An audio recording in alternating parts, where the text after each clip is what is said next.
আমাদেরকে পেটাতে পেটাতে সেই বাবুল লোকটিকেও পেটাতে পেটাতে তার পা ভেঙে দিয়েছে।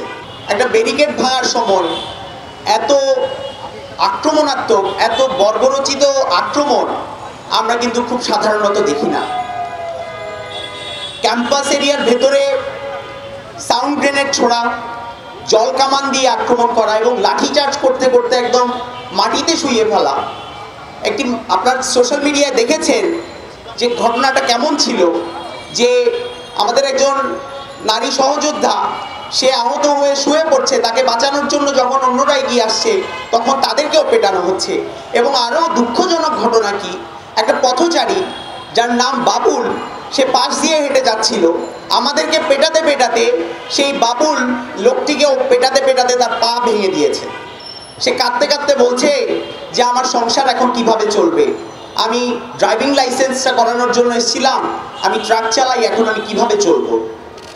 তাহলে বন্ধুগণ, গতকালকের এই ঘটনায় আমরা দেখেছি যারা বরাবরের মতো আদিবাসী ইস্যুতে বিরোধিতা করে, যারা আদিবাসী নাকি উপজাতি এই তর্কে জড়াতে চায়, তারা সরকারের এই আচরণকে সমর্থন জানিয়েছে।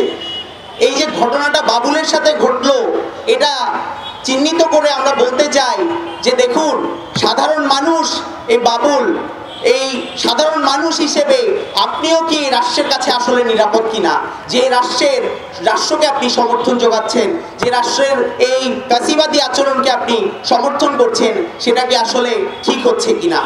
বৈষম্য বিরোধী ছাত্র আন্দোলনের বন্ধুরা, আপনাদের সহযোদ্ধা আদিবাসী হিসেবে তার সাংবিধানিক স্বীকৃতির দাবিতে তার যে ক্ষোভ, সেই ক্ষোভ নিয়ে তিনি এনসিটিভির সামনে তারা মার খেলেন, রক্তাক্ত হলেন, এখন সংকটাপন্ন অবস্থায় আছেন।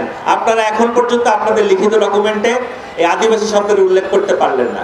তাহলে আপনারা যদি আপনাদের নিজেদের সহযোদ্ধা আদিবাসী যারা আছেন তাদের দাবিকেই ধারণ করতে না পারেন, তাহলে আপনারা কিসের ইনক্লুসিভ? এই প্রশ্ন আমরা করতে চাই। আপনারা সারাক্ষণ ইনক্লুসিভ ইনক্লুসিভ বলবেন, অন্তর্ভুক্ত করার কথা বলবেন, আর সবাইকেও আপনারা এক্সক্লুড করতে থাকবেন, তাহলে তো হবে না।